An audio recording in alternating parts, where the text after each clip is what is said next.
The most dangerous man in Providence sat alone in a shabby little diner just after dawn. One scarred hand wrapped around a coffee cup that had long gone cold, his gray eyes lost somewhere far beyond the frosted glass. Vincenzo Falcone was 37 years old, and he wore his power the way other men wore their coats, quietly, completely, without ever needing to raise his voice.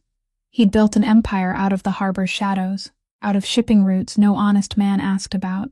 out of loyalty bought and fear earned. But this morning he wasn't running an empire. This morning he was mourning, because 6 years ago to the day, his younger brother had died in front of him. And Vince had never forgiven himself for the single second he'd hesitated before reaching for his gun. So every year he came back to this cracked vinyl booth, where the two of them once split a single plate of eggs when they had nothing, and he sat in silence, letting the old wound bleed where no one could see it.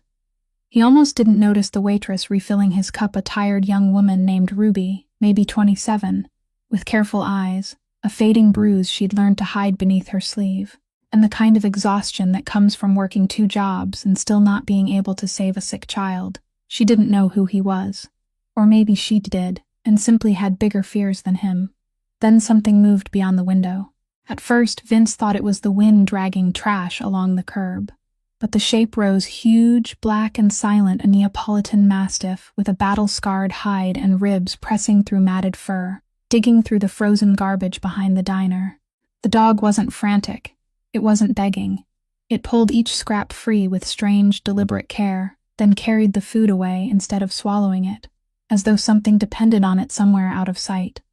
Vince had seen killers with less discipline. He watched the animal work, and for reasons he couldn't name, he couldn't look away. Then the great black dog dragged something red from beneath the slush and broken paper, a worn leather collar, cracked and faded, dangling from its jaws like a small ember against the snow, and the dog lifted its head, and it looked, not at the diner, not at the warmth or the food or the people inside. It looked straight through the glass, straight at Vincenzo Falcone, and the most feared man in the city went cold, because he recognized that collar, and every rule he'd ever built his life on told him that was impossible. Why did one silent stare stop a ruthless man dead? What was that scarred dog guarding out there in the cold, and whose faded red collar was hanging from its mouth, a collar Vince was certain had vanished into thin air on the very night he lost his brother? If you're the kind of person who believes even the hardest heart can still be reached, do us a quick favor, tap that like button, share this story with someone who needs it today, and subscribe to the channel so you never miss what comes next. Now let's head back to that quiet diner, where one cold morning, one starving dog, and one impossible red collar are about to unravel a secret 6 years in the making. Providence had never slept the way decent people like to imagine it did, and Vincenzo Falcone understood that better than any man still breathing in this city, because the hidden pulse beneath the frost and fog of the harbor was the very thing he had spent nearly 20 years learning to take hold of and tighten in the palm of his hand. People told one another that no crate came into Providence Harbor without his knowing it, that no truck rolled down the East Coast at midnight without the Falcone family having a share in it, and that the men who had once tried to outmaneuver him had either learned the art of silence or learned something far more permanent than silence. But Vince didn't rule by shouting the way the bosses in movies made people imagine. He ruled through stillness, by stepping into a room and letting the room lower its own voice, by giving a slight nod that was enough to drain the color from a grown man's face, by remembering exactly who owed him what and who had once held his gaze 1 second longer than was safe. His power was clean in a way that chilled the blood, tailored perfectly to him, like the charcoal gray suit he was wearing, like the leather shoes without a single smear of mud, though he had just crossed a street slick with melting snow, like the neatly combed hair touched with silver at the temples, making him look at once like a banker and like something a banker would pay never to meet. And yet, of all the places where he could have chosen to stop, this morning he was sitting here, inside a shabby diner tucked into the corner of Federal Street, where the smell of fried grease clung to the walls and the ceiling fan turned slowly, as though it too had grown tired of the world, and he sat there not as a boss, but as a man carrying inside his chest something no amount of money could ever buy back. Outside, parked close to the curb in the cold breath of the morning, his glossy black car waited like a patient animal, and leaning against its door was Angelo Ferraro, 33 years old, the young man Vince trusted more than men who had walked beside him for twice that many years. Angelo never asked why, every year on this exact day, his boss made him drive to this cheap diner that wasn't worth a penny of the family's accounts. Never asked why Vince always went in alone and always sat at that same table beside the window. Never asked why, when he came back out, there was always something broken in his eyes that he hurriedly buried beneath the familiar layer of steel. Angelo only stood there, hands buried in the pockets of his overcoat, watching the street with a vigilance that had seeped into his blood and allowing his boss to have the one rare thing no one in this whole city dared give him, which was privacy. Because Angelo understood, though he had never been told, that this diner was a grave Vince had built for himself out of memory. Many years earlier, when the name Falcone had meant nothing more than two hungry children, born to a drunken father and a mother who had left before she had even managed to teach them how to forgive, Vince and his younger brother had once split every loose coin between them in this very room, had ordered a single plate of eggs and pushed the larger portion toward each other in that game of pretending to be full that only the truly hungry know how to play. Here, on this cracked vinyl seat, his younger brother had once smiled at him, with a smile Vince would never again see on anyone else for the rest of his life. And it was that same brother who had believed in him when no one else in the world did, who had followed him into the darkness Vince built, and who had finally paid for that faith with the most expensive thing a human being could have. Vince didn't come here to remember glorious days, because he didn't believe in glory. He believed only in the price that had to be paid, and in debts that could never be collected.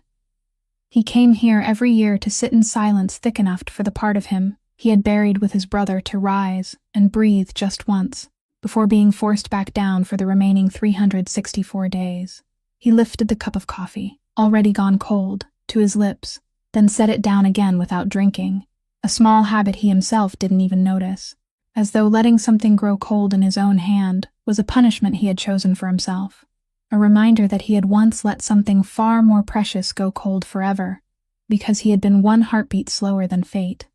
Around him, the diner kept moving to its old worn rhythm, the clatter of bowls and plates, the dry cough of an old man in the far corner, the jingle of the bell above the door each time someone stepped in from the cold, and not one of them knew that the man sitting quietly by the window could erase half the list of his enemies with a single phone call. To them, he was only a gentleman dressed too elegantly for the neighborhood, a polite shadow drinking coffee without making conversation, and Vince let them think that, because of all the masks he had worn, the mask of an unknown man among ordinary people was the only one that made him feel close to the man he might once have become. He glanced out the window toward Angelo standing watch, tilted his head slightly to signal that he was all right, then turned back to his coffee and to the empty space no one could fill.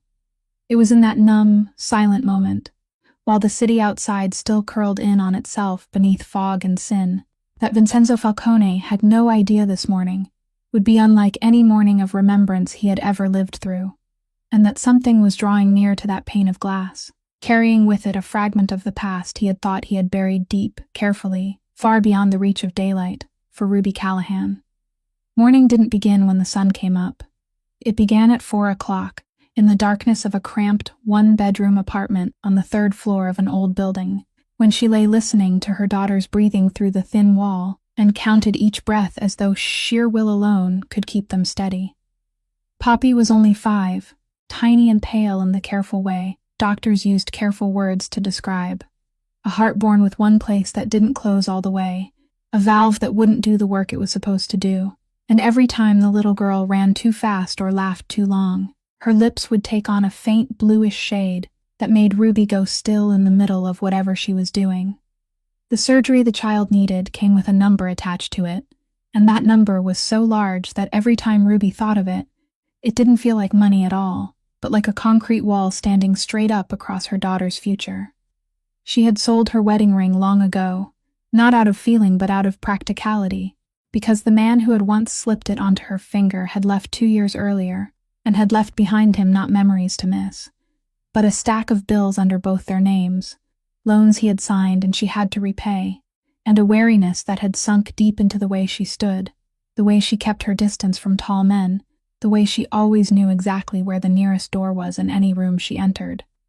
She didn't tell that story to anyone, not because she was ashamed, but because she had decided long ago that the past would not be allowed to take even one more minute from a life that already had too little time. By 6 a.m, she was already at the copper kettle, tying on her apron, pinning up her hair, and putting on the calm, professional face a good waitress had to wear, pouring coffee, taking orders, wiping tables, smiling at regulars and strangers alike, all while a machine in her head never stopped running, adding and subtracting today's tips from this week's rent, from Poppy's medicine, from the follow-up appointment she had already postponed twice because she couldn't afford it. The morning shift manager, a man named Deacon, with a swollen belly and patience even thinner than the layer of butter he spread on toast, always found a reason to remind her that her position was fragile, constantly holding the threat of unemployment over her head to keep her submissive. And Ruby had learned to swallow those words along with her pride,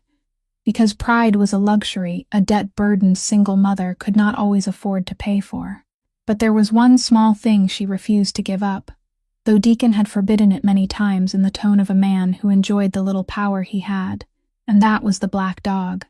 She had first noticed it about 3 weeks earlier, a massive animal with scarred black fur prowling behind the diner in the pale edge of dawn, and while everyone else saw only a frightening stray that should have animal control called on it, Ruby saw something else. She saw the way it never attacked, the way it was gaunt down to the bones and still carried food somewhere else instead of devouring it on the spot, the way its eyes held a weariness she recognized immediately because she saw it in the mirror every morning. So each day, while clearing tables, she secretly wrapped up scraps of meat that were still good, pieces of bread customers had left behind, sometimes even an egg she quietly fried extra and paid for out of her own tips, then found a way to place them outside the back kitchen door, in the moment when Deacon wasn't watching. She didn't do it because she had kindness to spare, because she had nothing to spare at all, but because in that hungry dog outside, she saw a reminder that there was still one thing she could save, one life she could keep breathing, for one more day. Even when her little girl's fragile heart remained beyond the reach of the hands that had grown rough from carrying trays, this morning was the same. As she carried the coffee pot past the tables, she glanced quickly out the window in search of the dog's familiar shadow, and in that moment she also noticed the man sitting quietly in the corner booth by the glass, the man in the expensive gray suit that didn't belong here, the man whose cold coffee she had refilled, though he hadn't drunk any of it. There was something in his stillness that drew her attention, not because he was handsome or rich, but because she recognized in that unmoving posture the same thing she carried in her own chest, a loss held so tightly inside that it no longer had the shape of grief, and had instead become part of the structure of a person. She didn't know who he was, and a part of her, the part that had learned to fear silent, large men, warned her not to be curious. But another part of her, the part that still stubbornly believed people could be kind even when life gave them no reason to be, felt sorry for the man sitting alone on that freezing morning.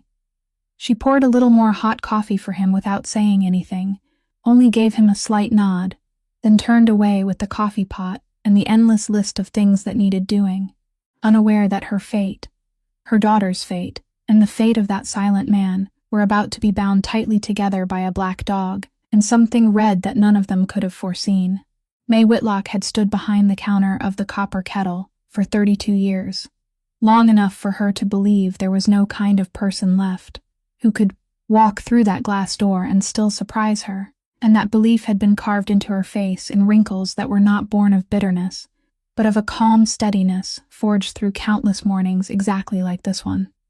At 64, she still opened the diner herself every day before the sky had even begun to lighten, still lifted the heavy pots of soup with her own hands, still kept her silver hair twisted neatly at the nape of her neck and her glasses slipping low on the bridge of her nose so she could look over them whenever she wanted someone to understand she was speaking seriously. People in this Federal Street neighborhood called her the woman who wasn't afraid of anyone, and that was almost true.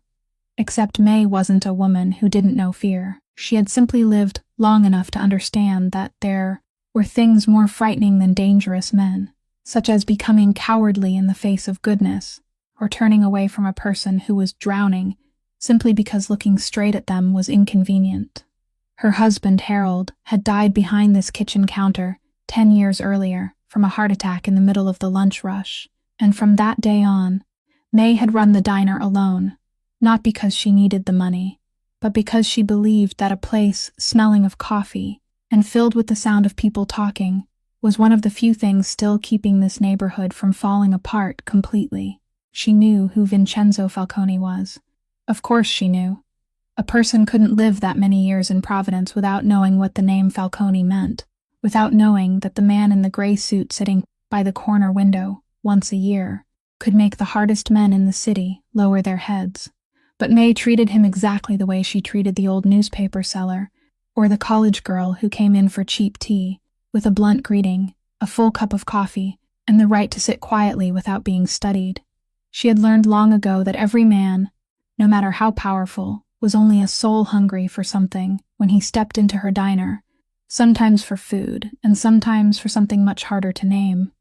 That morning, she watched him from behind the counter, saw him lift the coffee cup and set it down again without drinking, saw the way his eyes stayed fixed on the window as though there were something outside only he could see, and May, who had sent off far too many men wearing that same face, understood that this was not an ordinary day for him. She picked up the coffee pot and walked over, unhurried, and poured more into his cup, though it was almost untouched. Then in the hoarse voice worn down by the years, she said softly that some mornings were heavier than others,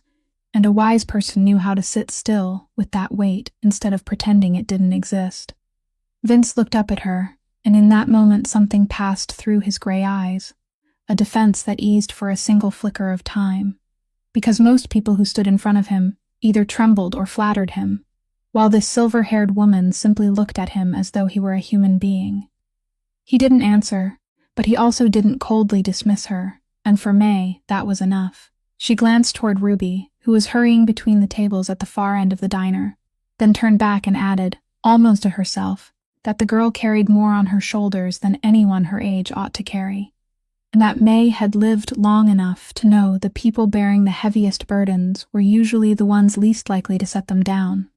and ask anyone for help. Vince didn't ask why she was telling him that, and May didn't explain, because she wasn't the kind of person who believed kindness needed a clearly written reason. She simply dropped those words onto his table, the way someone dropped a seed into the earth, without needing to know whether it would ever sprout. She had seen the black dog outside the window, had seen Ruby secretly wrap up food for it, and though Deacon had reported it to her many times with the look of a man hoping she would punish someone, May had only waved him off and told him to mind his own work, because she would rather shelter a hungry dog behind the kitchen door than drive away the last decent part left in one of her employees. She didn't fully understand everything gathering around her little diner that morning. She didn't know about the red collar, didn't know what that dog was guarding, didn't know why the most powerful man in Providence was sitting motionless like a statue, and she didn't need to know, because May Whitlock had never believed it was her job to understand everything. She only believed it was her job to keep the lights on in the diner and the door open for anyone coming in from the cold. Before she went back to the counter, she rested her aged hand briefly on Vince's shoulder, a fleeting touch that he did not avoid, then told him that whatever might be waiting out there, inside these walls he was only a guest drinking coffee, and sometimes being allowed to be an ordinary person for one morning was already a gift not everyone knew how to value. Then she walked away, leaving her words suspended in the warm coffee-scented air, unaware that in only a few minutes, the thing waiting for Vince beyond that pane of glass would make everything he had thought he had buried rise again beneath the light of day. 3 days after that morning of remembrance, Vincenzo Falcone appeared again at the Copper Kettle, and he told himself it was because of business, that the Federal Street neighborhood lay within the family's reach, and that stopping by was nothing unusual, that he needed to keep an eye on a few matters tied to the harbor, and this diner just happened to be a convenient observation point. But even a man who had spent his life reading other people's lies knew perfectly well when he was lying to himself. The truth was that the red collar the black dog had dragged out of the trash that morning had lodged itself in his mind like a shard of broken glass, not large enough to kill him, but sharp enough to cut him every time he tried to forget it, And he had come back here not for business, but because he needed to see that dog again, needed to prove to himself that what he had seen was only an illusion born from the weight of a heavy morning. He sat down at the same old table. Angela waited outside in the car as usual, and Vince ordered coffee in a low voice that made Deacon, the manager, hurry to bring it out himself, though normally he left that sort of thing to the staff. But what truly caught Vince's attention wasn't the coffee. It was the scene taking place in the hidden corner at the back, where through the narrow opening of the door leading down to the kitchen, he caught a glimpse of Ruby bending over, with a small paper bundle in her hand, secretive and quick as she set it down on the back step behind the door. And then the black dog stepped out from the shadows of the alley, to take it with a caution that was almost solemn. He watched her do it with the kind of concentration he usually reserved for details other people overlooked, and he realized she didn't toss the food away the way people threw out trash. She placed it down. She stepped back so the animal wouldn't feel threatened. She did it all with a respect given to a living creature the rest of this city treated as something discarded. And for one brief moment, Vince felt something inside his chest shift, something he had kept locked tight for 6 years.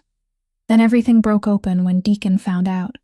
The man stormed into the kitchen, his shrill voice ringing loudly enough for half the diner to hear, scolding Ruby as someone who didn't know how to obey, reminding her again that he had forbidden her to feed that stray animal more times than he could count, saying she was dirtying the area behind the diner, attracting pests, giving the health inspector a reason to act. And then he let loose the sentence he always used like a blade, telling her she ought to remember there was a whole line of people out there ready to replace her, and that if she disobeyed him again, she could gather her things and go home that very day, without waiting for her shift to end. Ruby stood there with her back straight, but her hands clenched around her apron until her knuckles turned white, and Vince saw her swallow the answer rising in her throat, saw her weighing her pride against the job her little daughter depended on for every loose dollar, and he understood that she would choose silence, because the people carrying the heaviest burdens always learned that silence cost less than dignity. In that very moment, the cold, rational part of Vince reminded him that this was none of his business, that a boss didn't step in to handle petty matters between a waitress and a worthless little manager, that compassion was a luxury men like him could not reveal unless they wanted it turned into a weakness for others to exploit, and he had remained still for 6 years because of that very principle. But another part of him, the part May had unknowingly touched, the part the black dog had awakened, refused to sit still. Vince set his coffee cup down, rose to his feet, and walked toward the kitchen counter, with the unhurried stride of a man who had never needed to rush, because the world had always slowed down around him on its own. He didn't raise his voice. He didn't threaten. He only stopped close enough to Deacon for the man to feel the cold radiating from him. And then, in a voice so quiet Deacon had to hold his breath to hear it, he said he had just witnessed a devoted employee being humiliated for an act of kindness, and that he found it reflected very poorly on the way this diner was being run. Deacon started to sneer, started to ask who this stranger thought he was. But then he looked into Vince's eyes in time, and something in those gray eyes killed the words in his throat, made him suddenly remember the stories people still whispered about a man in a gray suit who shouldn't be angered. Vince went on, still gentle, saying that this girl would continue doing her job, that if the dog outside needed to eat, then it would eat, and that if Deacon had any problem with that, he could bring it directly to Vince, anytime, anywhere he wished. The manager went pale, stammered a few words, then backed away, and the entire kitchen sank into an awkward silence. Ruby looked up at Vince, and in her eyes there wasn't sweet gratitude, but a wariness mixed with confusion, because she had lived long enough to know that men who stepped in to help rarely did so without a price attached, and she had no intention of finding herself in debt to a stranger whose name she didn't even know. Vince read that in her eyes, and it didn't offend him. On the contrary, he respected it, because her guardedness showed him she was a woman who understood her own worth in a world always trying to price her too low. He said nothing more, gave no introduction, didn't linger to wait for thanks. He only gave her a slight nod and returned to his table, leaving Ruby standing silently behind him, while a troublesome question rose inside him that he couldn't push away. Why he, a man who had forbidden himself from becoming involved in anything that brought him no advantage, had just stepped out of his own armor because of a bundle of leftovers and a black dog, he still didn't understand why mattered so much. That night, inside the mansion perched on the hill overlooking Providence Bay, Vincenzo Falcone stood beside the tall window with a glass of whiskey he never lifted to his lips, and for the first time in many years, he called Angelo into his private study to give him an assignment he knew would leave the young bodyguard confused. He didn't explain much. He only described the enormous black dog at the copper kettle, and more importantly, he described the red leather collar it had dragged out of the trash, the red faded by time, the cracks in the leather, the brass buckle gone dull, and he ordered Angelo to find out where that dog had come from, who it belonged to, and how that collar had ended up in the trash behind a diner on Federal Street. Angelo accepted the order without asking questions, as he always did, but after he had left, Vince remained standing there for a very long time, because he couldn't tell Angelo the part that had truly kept him from sleeping, the part even Vince himself didn't dare say aloud, which was that he recognized that collar. Memory, the thing he had spent all those painful years locking behind steel doors inside his mind, now came flooding back without permission, dragging him backward to the years when the name Falcone had not yet carried fear with it, when he and his younger brother had still been two scrawny boys growing up in a cold apartment, with a father who was often absent in both body and spirit. In that childhood, deprived of almost everything, there had been one winter when the two brothers found an abandoned puppy in the alley behind their building,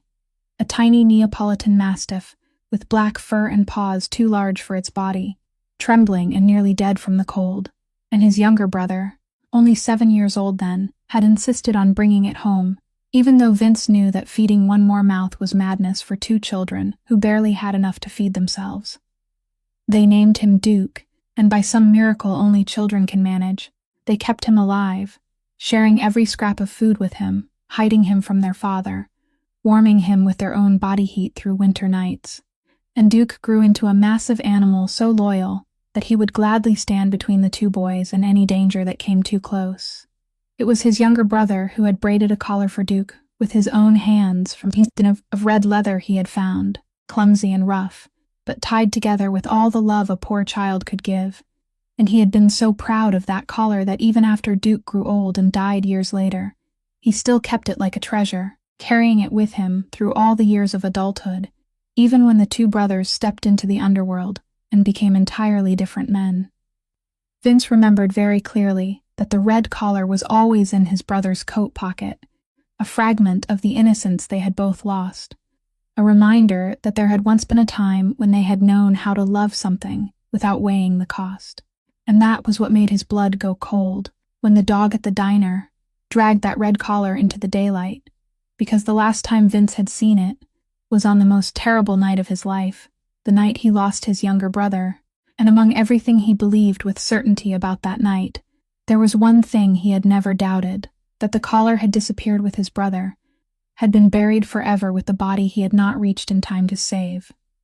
So how, after all these years, had it appeared in the mouth of a stray dog behind a shabby diner miles from the cemetery, and how had a black Neapolitan mastiff, the same breed as Duke, with that same enormous build and those same sorrowful eyes, become the one to bring it back on the exact anniversary of his brother's death, to the exact window where Vince sat in remembrance?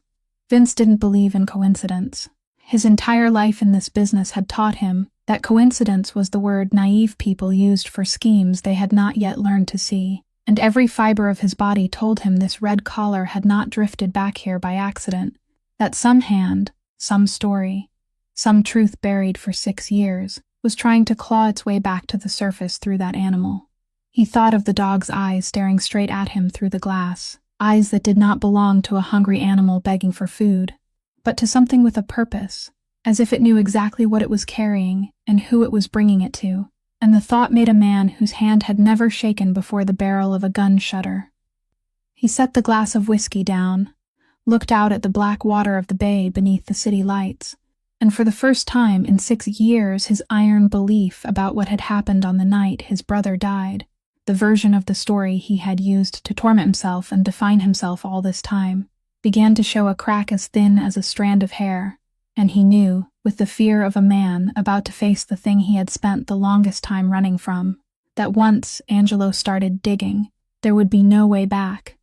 Vince returned to the copper kettle more often in the days that followed, and though he still wrapped it in the disguise of business, the truth was that he was waiting for two things at once: news from Angelo about the red collar, and those brief moments when he could observe the woman with the wary eyes. He wasn't a man easily made curious about other people. His whole life had taught him to see human beings as chess pieces or threats, but Ruby didn't fit into either pattern, and that unsettled him in a way he wouldn't admit. Through scattered pieces of conversation he overheard, through the way May occasionally let a stray sentence fall, through his own watching, he gradually put together the picture of her life, of the little daughter named Poppy with an imperfect heart, of the surgery carrying a price no waitress could ever reach, of the husband who had walked away and left debts behind, and every piece of it made something inside him ache in a way he had thought he had lost the ability to feel. One late afternoon, when the diner was almost empty, he called her over and, in the careful voice of a man unaccustomed to expressing himself, he suggested that he knew a few excellent doctors, that he could help her daughter receive proper examinations, that money didn't have to be a problem. He had thought she would feel relieved, even grateful, because in his world every problem disappeared in front of money, and everyone had a price. But Ruby only straightened her back, set the coffee pot down, and looked at him with an expression he hadn't expected. Not fear, not submission, but a fury held back beneath a thin layer of politeness. She said softly that she didn't know who he was and didn't want to know, that she had met enough men who liked handing out kindness only to make her pay for it later, that her daughter wasn't a debt of gratitude for her to trade for the pity of a stranger in an expensive suit. She said she would take care of Poppy herself, even if she had to work 3 jobs instead of 2, even if she had to go without eating more often, and that the only thing she asked of him was not to look at her, as though she were someone to be pitied, because pity was the one thing she didn't have the strength to accept and still remain herself. Vince fell silent before those words, and instead of anger at being refused, something no one in Providence dared do to him, he felt a respect rise in him so forcefully that it surprised him. She wasn't a victim waiting to be saved. She was a woman fighting an unequal war, while still stubbornly clutching her dignity like her last weapon, and that very stubbornness, that refusal to let herself be valued too low, touched something in him far more deeply than any thank you ever could. He didn't insist, didn't impose. He only nodded slightly and said he understood, that he would never look at her that way again, and perhaps that was the kindest thing he could give her, respect instead of pity. Between two people who belonged to worlds that could not have been farther apart, an invisible thread of tension had formed, an attraction held back by countless barriers, by her past and his present, by secrets neither of them was ready to lay bare. But that very night, when Vince left the diner and stepped into the car, Angelo turned back from the driver's seat with a face more tense than usual, and what he reported made the air inside the car freeze solid. Angelo said he had followed the dog's trail, and what he found was nowhere near as simple as a stray animal that had wandered off, because that black Neapolitan Mastiff carried scars that did not come from accidents, but from fights, cuts, and clumsy stitching characteristic of dogs raised for fighting, and every clue he had gathered led back to a name in the underworld that even the Falcone family knew well, a man named Garrett Voss, who ran some of the darkest operations in the city, including an underground dog fighting ring the police had failed to uncover for many years. Vince listened and felt his blood grow cold, because if the dog belonged to Voss's operation, then its appearance at the copper kettle, with his brother's red collar, could no longer be explained as coincidence in any way, but had begun to take the shape of something deliberate, a black thread connecting his buried past to a dangerous present he had not yet fully seen. Angelo asked whether his boss wanted him to dig deeper, and Vince, his eyes still fixed on the darkness of the street where the black dog had vanished, only nodded slightly, though a part of him already sensed that every step closer to the truth was also one step pulling that stubborn woman and her little girl closer to a danger they knew absolutely nothing about. The next morning, a curiosity Ruby couldn't extinguish drew her after the black dog, once it accepted the bundle of food from her hand, because for weeks she had wondered why an animal so hungry. It was all Bones had never once eaten on the spot, but always carried the food away somewhere. And that morning, before her shift had even begun, and while the alley behind the diner was still sunk in cold fog, she quietly followed that enormous black shadow through the cramped turns between the old buildings. The dog did not know it was being followed, or perhaps it did know and had judged her to be no danger, and it led her to a hidden corner deep inside the alley, where a narrow gap between two brick walls had been covered by a few rotting wooden planks and a torn tarp. Ruby stopped, her heart pounding, and what she saw when the dog slipped inside made her hold her breath, because there, curled up on a heap of rags and cardboard that the big dog had been dragging back for days, was a tiny puppy, gaunt and weak to the point that it could barely move, a small life gasping its way through the cold. The enormous black dog, the creature this whole city feared and called a dangerous stray, lowered itself beside the puppy with a tenderness that nearly made Ruby cry. It gently licked the little one's thin fur, nudged the scraps of food it had just carried back toward the tiny mouth that was too weak to chew, and lay down to wrap the puppy in the warmth of its scarred body. In that single moment, every judgment Ruby had ever had, every fear the whole neighborhood had placed on this animal, dissolved, because she understood that the black dog had never dug through trash out of greed or wildness. It had dug through trash to feed its baby. It had carried every scrap of food through the freezing streets not out of selfish survival instinct, but out of a fierce motherhood so powerful that it would rather go hungry to keep its fading child alive for one more day. The dog wasn't vicious. It was guarding, and the scars crisscrossing its body, the marks of a brutal past Ruby did not yet fully understand, no longer looked to her like signs of a dangerous beast, but like proof of a living creature that had endured too much and still had not lost its ability to love. But that tender moment was cut short by a sound at the mouth of the alley, and Ruby turned just in time to see two strange men step in, men with rough bodies and the cold eyes of people accustomed to violence. And the moment they came closer, the black dog sprang up from beside the puppy with astonishing speed and stood between the two men and the little nest where its baby lay. It didn't bark wildly. It only lowered its body and released a deep, guttural growl from far inside its chest, a clear warning that if they wanted to reach its baby, they would have to step over its body first. One of the men cursed, pulled out an iron bar, and in the chaos that happened too quickly for Ruby to react, the black dog lunged forward to block the blow, when the other man swung something sharp toward the nest, taking the full strike in its own side to protect its puppy. Ruby screamed, an instinctive scream that echoed through the narrow alley, and perhaps that very scream saved all of them, because the two men froze when they realized there was a witness, glanced at each other, then quickly withdrew into the darkness, leaving behind the black dog staggering with a bleeding wound in its side, and the puppy still gasping among the rags. Ruby stepped forward, trembling, and for the first time, that enormous animal did not growl a warning at her. It only looked at her with sorrowful eyes full of pain, as though after everything that had just happened, it understood that this woman was not an enemy. Then it collapsed beside its baby, using the last of its strength to keep shielding that tiny life even while it was bleeding. Ruby knelt in the cold alley, tears rolling down her face, and she knew she could not leave them here, could not let the dog that had risked itself to protect its child die in this corner. And in her panic, she could think of only one person, the man in the gray suit with gray eyes and a power she had only just rejected the day before. The only person she believed might have enough reach to help her save these two lives before the sky fully brightened. Ruby's call came just before 7 o'clock, and though she only had the diner's number and not his, it was May who quietly connected them, because the old diner owner had read something in Vince's eyes over the past few days, and knew he was the only person who could act quickly. Less than 20 minutes later, Falcone's black car was parked at the mouth of the alley, and Vince and Angelo stepped out, and when Vincent saw the scene in that hidden corner, the enormous black dog lying limp with blood seeping from its side, while still trying to shield a fading puppy with its own body, something inside his chest tightened until he could barely breathe. He didn't say much. He only ordered Angelo to call a name the family still trusted whenever wounds needed treating, but could not be taken to an ordinary hospital. Dr. Nadine Ellison, a woman in her 40s who ran a discreet clinic on the edge of the city, and was known in the underworld for two things: exceptional skill and a mouth that knew how to stay shut.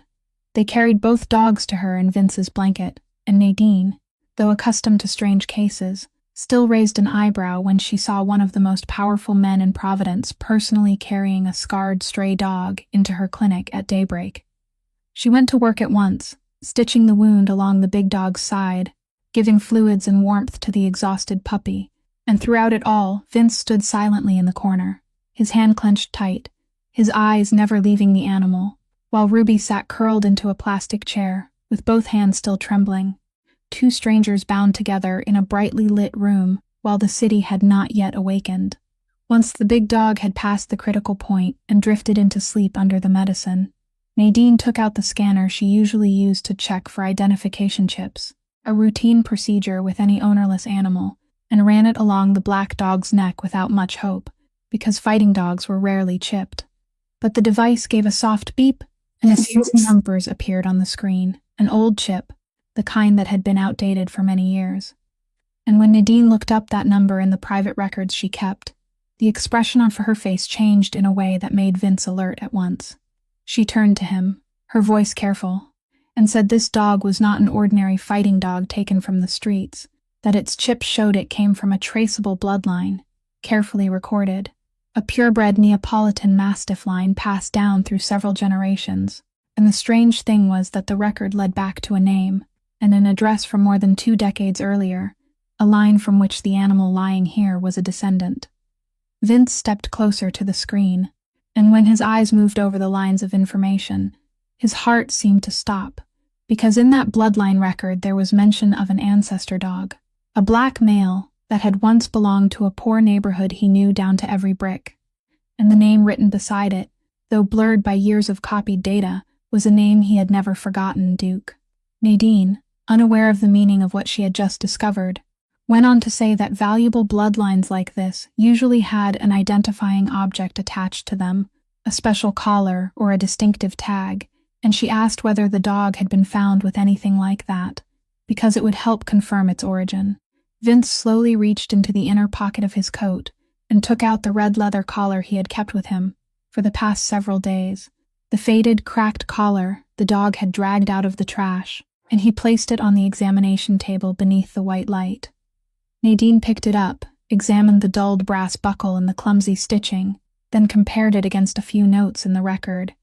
and she nodded in confirmation that yes, this handmade collar style completely matched the period and the recorded bloodline, that this was almost certainly the original identifying object connected to that line of dogs. Ruby looked at Vince, unable to understand why his usually composed face had gone pale as though he had seen a ghost, unable to understand why the hand holding the red collar trembled slightly, and Vince couldn't explain, because inside his mind there was only one question screaming now, a question whose answer he feared more than anything, which was that if this collar was truly his brother's collar, the thing he had believed had been buried forever on the fateful night 6 years earlier, then how could it have survived? And more importantly, who had kept it all these years? And why had it now returned to him through the offspring of the very dog from his childhood, like a message from the grave he wasn't ready to read? The red collar had opened a door Vince could no longer close, and when he assigned Angelo to dig deeper into Garrett Voss's operation, he did not expect what they found to lead back into the very heart of his own empire. For days, Angelo quietly followed the money flowing through the family's hidden accounts, numbers that should have been touched only by the few most trusted people, and what he discovered forced him to check and recheck it many times before he dared bring it to his boss.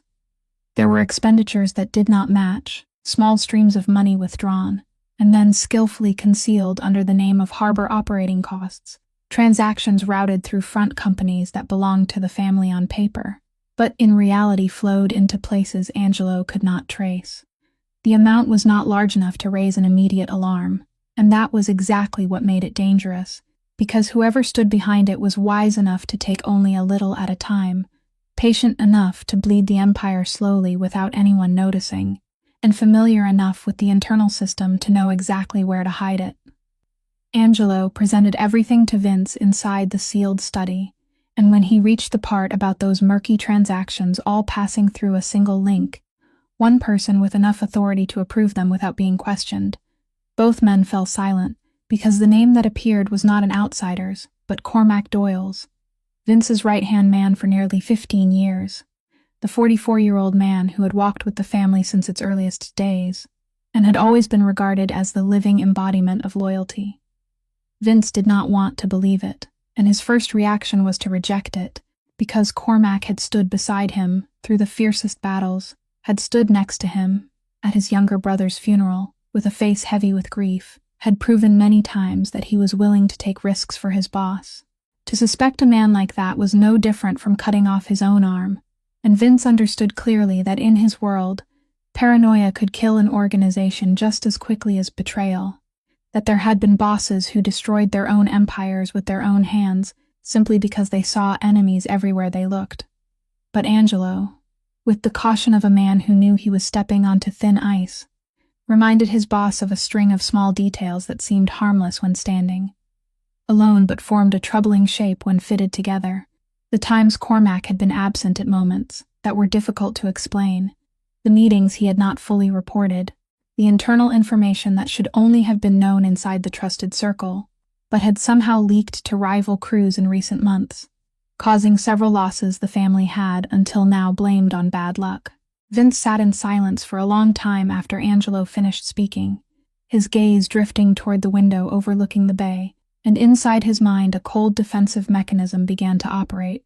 the very mechanism that had helped him survive all these years in a world where trust was the most expensive luxury of all. He did not order action, did not confront anyone, did not reveal even the slightest sign that he knew, because he understood that if Cormac truly was the traitor, the worst possible move now would be to let him realize he was under suspicion, and if Cormac was innocent, a reckless accusation could permanently shatter a relationship built by blood and time. Instead, he told Angelo to keep watching in silence, gather more evidence, and absolutely not let anyone else in the organization know about this investigation, not even those closest to them, because now Vince no longer knew for certain whom he could trust. But what unsettled him most was not the numbers or the streams of money, but a faint connection beginning to take shape in his mind, a black thread linking the name Cormac Doyle to the name Garrett Voss,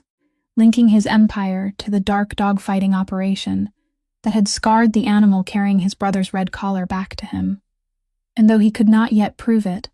though everything was still a scattering of separate pieces that had not locked into place, the instinct sharpened through an entire lifetime told him that these seemingly unrelated events were all pointing in one direction he did not yet dare look at directly. He thought of the night 6 years earlier, of the moment he still blamed himself for hesitating, and for the first time, a thought cold enough to chill. His spine slipped into his mind, a thought he quickly pushed away because it was too terrible to hold, that perhaps the story he had always believed about that night was incomplete, that perhaps there was a hand hidden in the darkness of that memory that he had never considered. He did not know the truth yet, and he told himself he must not rush toward a conclusion. But when he rose from his desk that night, for the first time in many years, Vincenzo Falcone felt the solid foundation of the empire he had built tremble faintly beneath his feet, and he was no longer certain whether his most dangerous enemy was standing outside the gate, or had long been sitting inside the family dining room. Although Ruby had firmly rejected his kindness, Vince was not the kind of man who easily let go of something once he had made up his mind. And after that morning in Nadine's clinic, when he had watched her kneel in the cold alley and still refused to abandon the 2 dogs, he quietly did something he knew she would never have allowed if he had asked. He had someone contact the hospital where Poppy was waiting on the surgery list, and through the discreet channels that only money and power could open, he arranged for the entire cost of the little girl's heart operation to be paid,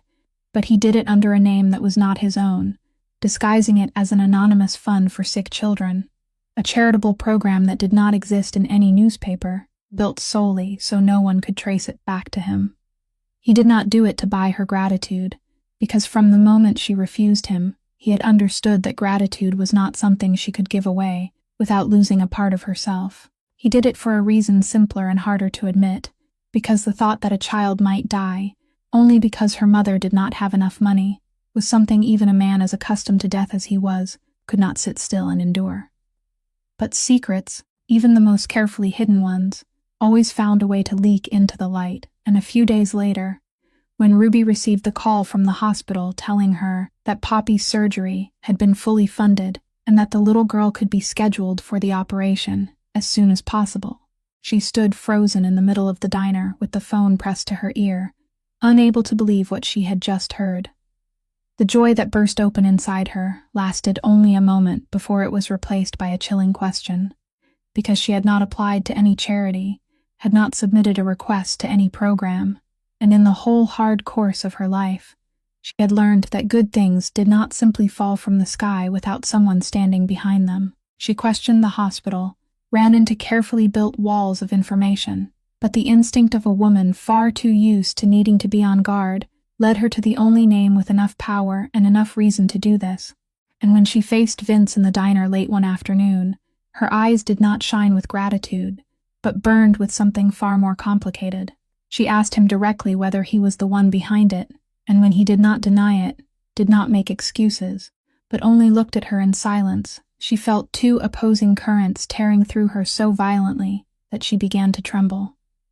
One part of her wanted to fall to her knees and thank the man who had just saved her daughter's life, wanted to weep from relief after so many sleepless nights haunted by that enormous number. But another part, the part that had been hurt too many times by men who gave favors only to demand repayment many times over, felt deeply insulted because he had crossed the line she had drawn, had made a decision for her about her own life, had turned her into someone in debt without ever asking her consent. She told him, her voice choking between anger and gratitude, that he had no right, that she had told him she would take care of it herself. That did he have any idea what it felt like to spend a whole life holding out your hand to others, and how much that could wear a person down.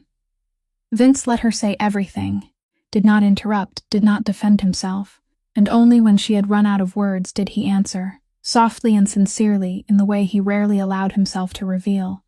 that he had not done it because he pitied her, that he had never seen her as someone pathetic, that he had done it because the little girl deserved to live, and because sometimes letting a life die when you could have stopped it was a sin heavier than offending someone's pride. He added that he did not need her thanks, did not need her to owe him anything, that if it made her feel better, she could consider this a debt he owed his own conscience, not a debt she owed him. There was something in that voice, a rare and naked honesty, that touched her in a way no pretty words could have done, and in the silence that fell between them, for the first time, Ruby truly looked into his gray eyes, not with wariness, but with the first fragile stirrings of understanding. She realized that the man standing before her was carrying a wound of his own, one perhaps no smaller than hers, a loss that had taught him that saving a life mattered more than saving face. She did not thank him, because they both understood that thank you would ruin the fragile moment, so she only gave a slight nod, a nod carrying everything she could not say aloud, then turned away and quickly wiped the corner of her eye, and Vince, standing there watching her go, felt something he had not allowed himself to feel for 6 years, a fragile and dangerous warmth, an invisible thread tightening between him and this woman and her little girl, without knowing yet that this very thread would soon become the thing his hidden enemy would try to exploit. That night, Vince didn't sleep, and in the stillness of the mansion on the hill, the memory he'd spent 6 years imprisoning broke loose again and marched through his mind with its familiar cruelty, because his younger brother Tommy, whose full name was Thomas Falcone, had died on a cold November night inside an abandoned warehouse near the harbor, and Vince had been there, only a few steps away from him, when everything fell apart. In the version of the story he'd told himself over and over until it became part of the structure of who he was, everything had happened like this. The family had been locked in a tense negotiation with a rival crew, and a meeting had been arranged at that warehouse to settle the conflict. A meeting Tommy, with his eagerness and his faith in his older brother, had insisted on attending even though Vince had wanted him to stay home.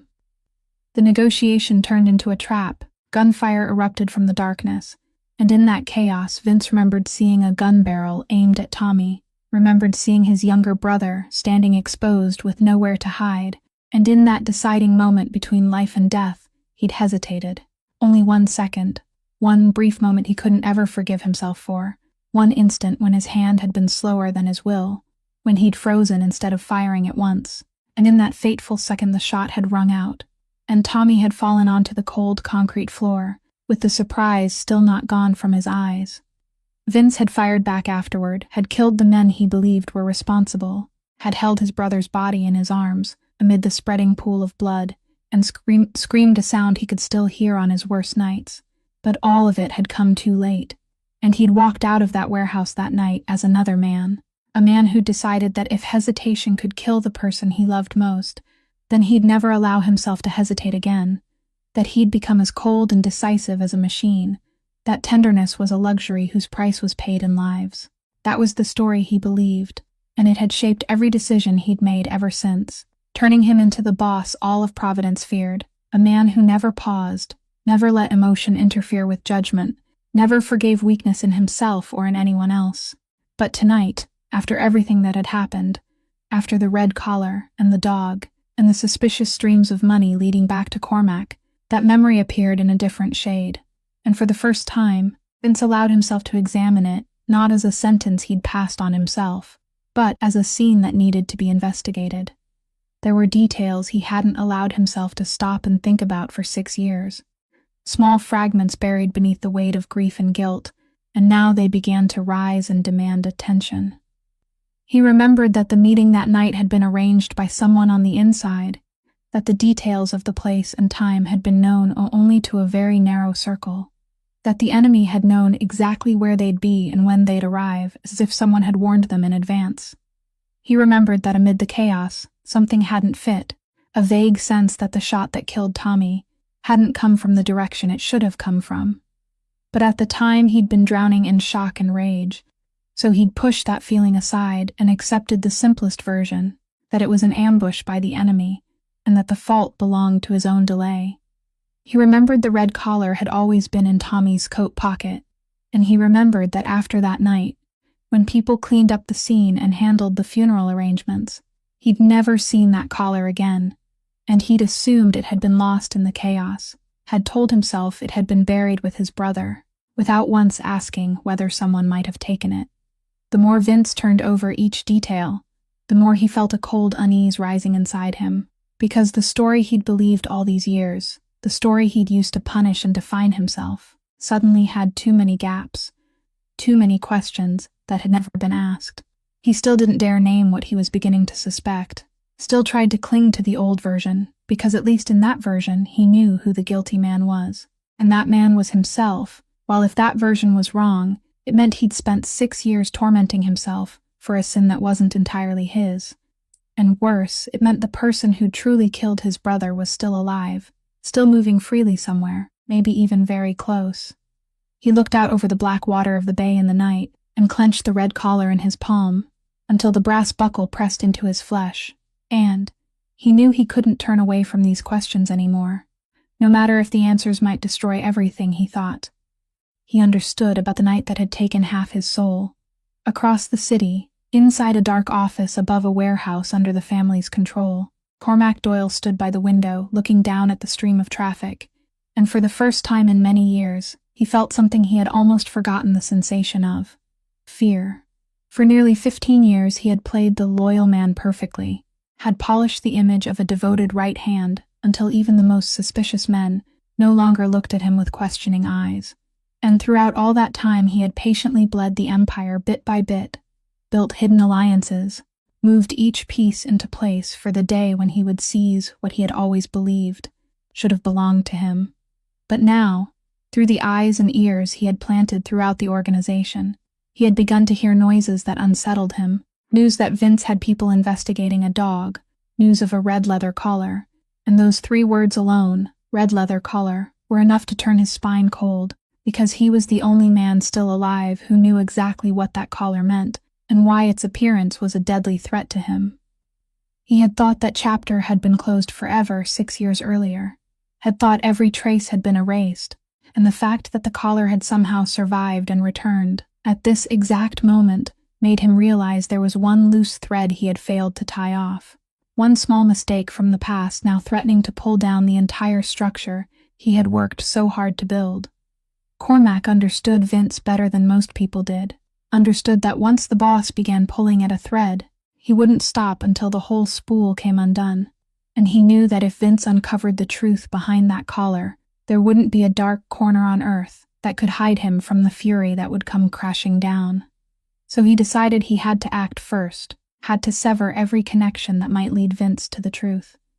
And that meant he had to deal with the dog that had carried the collar, and anyone who had been involved in bringing it back into the light. He went to Garrett Voss, the boss of the dogfighting operation he had been secretly tied to for a long time.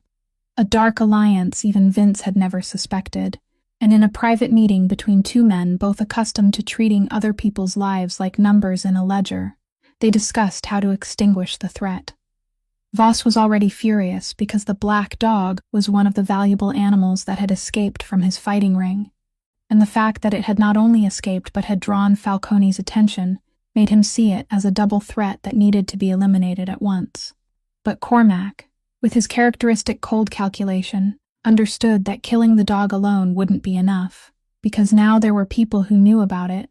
There was the woman at the diner who had secretly fed it and had seen too much, and worst of all, Vince himself seemed to have taken an unusual interest in her and her little daughter, a weakness a boss like Vince hadn't exposed in 6 years. With the instinct of a predator, Cormac immediately recognized that the woman was exactly the leverage he needed, that if he could seize something Vince cared about, he could control the next move, could lure the boss into a trap of his own making, and could end the threat called the Red Collar. At the same time he cleared the path for the takeover he had waited far too long to attempt.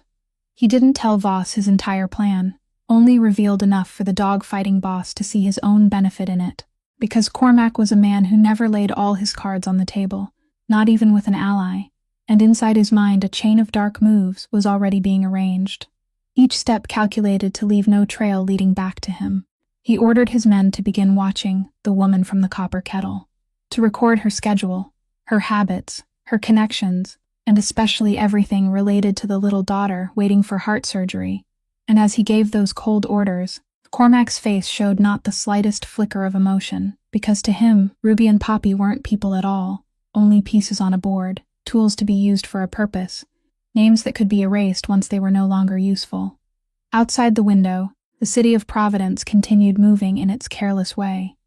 Ordinary people passing beneath the streetlights, never knowing that in the darkness above them, a trap was being set, a trap whose cords were about to tighten around a single mother, a child with a sick heart, a loyal dog, and a boss who was closer than ever to a truth his hidden enemy was willing to kill to bury forever. In the days that followed, a vague unease began to seep into every corner of life around the copper kettle, like the heavy stillness settling over the ground just before a storm breaks.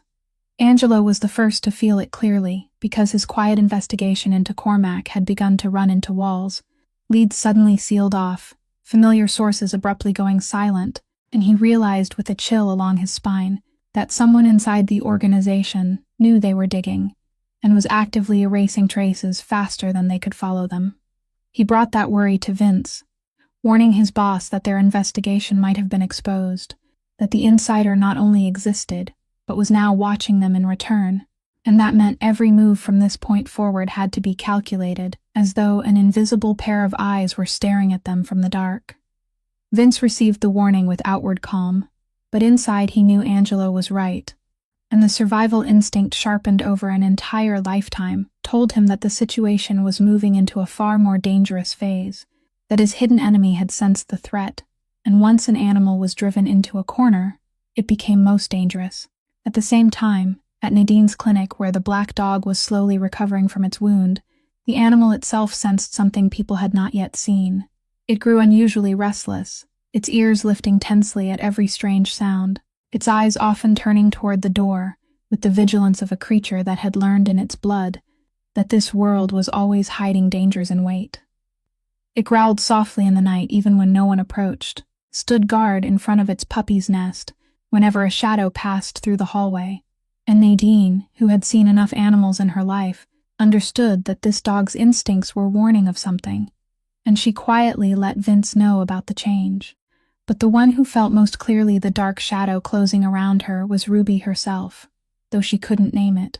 She began to notice small things that made her skin prickle, An unfamiliar car parked too long, across the street from the diner, at different hours. A man she had never seen before who seemed to appear at the corner whenever she got off work. That crawling feeling at the back of her neck, as if someone were watching her from behind, though every time she turned, she saw nothing but the nameless flow of people. At first, she told herself it was only the paranoia of a woman too used to being on guard, the echo of years spent living in fear beside her former husband, but the feeling didn't fade. It grew thicker every day, and the mother's instinct inside her began to scream its warning, making her tighten her grip on Poppy's hand every time she led her across the street, making her look over her shoulder again and again on the walk home. She mentioned that fear to May, and the old diner owner, who never missed anything that happened in her neighborhood, had also noticed strange faces drifting around the diner in recent days. And though she didn't say everything she was thinking because she didn't want to frighten the girl, her eyes darkened with the vigilance of someone who knew something bad was drawing near. When those separate fragments of worry were pieced together and reached Vince, he didn't hesitate anymore, because by then he understood that what was happening wasn't coincidence, that his enemy had shifted from defense to attack, and that the woman and little girl he had accidentally pulled into his orbit were now standing directly in the path of the storm. He immediately tightened security, quietly assigning his own men, the ones he could still trust after removing the circle connected to Cormac, to watch the copper kettle and protect Ruby and Poppy from a distance without letting her notice, while also strengthening the guard around Nadine's clinic, where the 2 dogs were being kept hidden. He instructed every man to be twice as alert, to report every unusual thing no matter how small, and he kept the red collar with him at all times as a reminder that this game was no longer about the past but had become a war in the present, a war in which, if he fell even one heartbeat behind, innocent people might have to pay the price. But even with all that caution, even with every sense in him pulled tight as he waited for the coming strike, Vince still couldn't imagine that his enemy was already one step ahead, that the trap had been set and was waiting for the right moment to snap shut, and that the tense stillness covering all of them in those days was nothing but the last breath before the true storm roared. The storm struck on a Thursday evening, fast and merciless in exactly the way Cormac had calculated, exploiting the one narrow gap in the protection Vince had built around them. That afternoon, Poppy came down with a slight fever, and Ruby, worried for her daughter's fragile heart, left the diner earlier than usual to take the little girl home, breaking the familiar routine Vince's men had been relying on to keep watch. That was all it took, one small change in habit, one moment when the 2 guards had not yet adjusted their positions, and Voss's men had been waiting for precisely that opening. When Ruby carried Poppy into the alley leading to the back door of their apartment building, an unmarked van rolled up. Its door flew open, and before she could scream or run, rough hands dragged both mother and child into the darkness of the cargo hold. Ruby fought back with every ounce of strength a mother had, clawing, kicking, screaming her daughter's name. But there were too many of them, and they were too strong. And the only thing she managed to do was wrap Poppy tightly in her arms, shielding the child with her own body from the blows and jolts as the van roared away. The little girl shrieked in her mother's arms, her small face going pale from terror and from the weak heart beating wildly inside her chest, and Ruby, in the middle of that horror, could only whisper into her ear the words of comfort she herself didn't believe, that everything would be all right, that Mommy was here, that Mommy wouldn't let anyone hurt her. Vince's 2 guards discovered what had happened only minutes after it was done. Too late to stop it, but soon enough to raise the alarm at once. And the terrible news reached Vince like a knife driven through his chest. But the one thing Cormac and Voss had not counted on, the single link they had underestimated in their entire cruel plan, was the black dog. At Nadine's clinic not far away, the animal that had been restless for days suddenly went wild at that fateful moment, as if an invisible thread connecting it to the woman who had saved it and sat beside it, on the night it was wounded, had been violently pulled tight. It thrashed, its eyes blazing with a fierce light, and despite the wound in its side that hadn't fully healed, despite the stitches still pulling at its flesh, it threw itself against the clinic door with a force Nadine couldn't hold back, smashed the latch open, and bolted into the night. It left behind even its puppy, the baby it had nearly died protecting, and that alone showed that its instinct was telling it. Another life was in danger, a debt of devotion this loyal creature couldn't ignore. The black dog tore through the cold streets of Providence, its enormous shadow flashing beneath the streetlights, its nose pressed to the ground as it followed a trail only it could sense, crossing intersections, slipping through traffic, never slowing even as blood began seeping again from its side, where the old wound had been torn open by this frantic effort. It didn't run toward the place where Ruby had been taken, because an instinct deeper than tracking had led it to another choice. To the man it had stared at through the glass on that fateful morning, the man to whom it had delivered the red collar like a message, the only man it believed had the power to save the woman in danger. At the same time, at the mansion on the hill, Vince was shouting into the phone, mobilizing every resource, trying to hold back the panic rising inside him with the cold discipline of a commander, as Angelo reported that Ruby and Poppy were missing, and that every trace led back to Voss. It was in that desperate moment, as Vince stood in the great hall, with his heart twisting under the familiar terror of a man about to lose something precious before he could save it, the feeling that had haunted him for 6 years, that a furious scratching sounded outside the gate, followed by the hoarse, desperate bark of an animal at the edge of collapse. He rushed out, and under the gate lights he saw the black dog standing there, trembling, blood spread across its side, its front legs buckling from exhaustion. But its eyes lifted straight to him, with an urgency that could not be mistaken. A look Vince understood instantly, because it reflected that morning in the diner, only this time everything had been reversed. This time the dog had not brought him a question from the past, but a plea from the present, a desperate cry that the woman who had saved it now needed them to save her, right now, before it was too late. Vince knelt before the black dog in the cold of the entryway, and in that moment, time seemed to stop, because the look passing between them now carried a weight he felt all the way down to his bones. On that morning of remembrance many weeks earlier, this very animal had looked at him through the diner glass, a gaze from the outside looking in, a silent question thrown toward the man sitting the warmth with a cold cup of coffee. And back then he had been the one sheltered while the dog had stood outside in the freezing cold. Now everything had turned completely around. There was no glass left between them, no distance between the watcher and the one being watched, only a man and an animal both kneeling on the cold ground, and this time it was the dog that had come to him, the dog that had crossed half the city with blood seeping from its wound to place before him, not a question but a plea. Vince looked into those eyes, those sorrowful eyes now burning with urgency, and he understood something that made his chest tighten, that this animal had left behind the very puppy it had nearly died protecting, had torn open its own wound, had poured out the last of its failing strength to run here, not for itself, but because another life was in danger. If a dog, a creature this whole city had despised and called a stray beast, could push aside both physical pain and the instinct to protect its own young, in order to beg for help for the woman who had shown it kindness, then what reason did he, a human being, have left to hesitate? And that very word, hesitate, struck him like a knife, because it dragged him back to the night in the warehouse, to the fateful 1-second moment he'd blamed himself for through 6 years, the instant when hesitation had stolen Tommy from his hands. He realized with icy clarity that this was the moment his entire life since that night had prepared him for. Once again, a life he treasured was hanging at the edge of the abyss. Once again, a few seconds could decide life or death, and this time he swore to himself that he wouldn't freeze, wouldn't let fear or calculation slow his hand, wouldn't let history repeat itself as a second tragedy. The dog, as though sensing the resolve that had just formed inside the man before it, tried to rise on trembling legs, turned its head toward the direction from which it had come, and looked back at him as if urging him on, as if saying there was no more time to kneel here.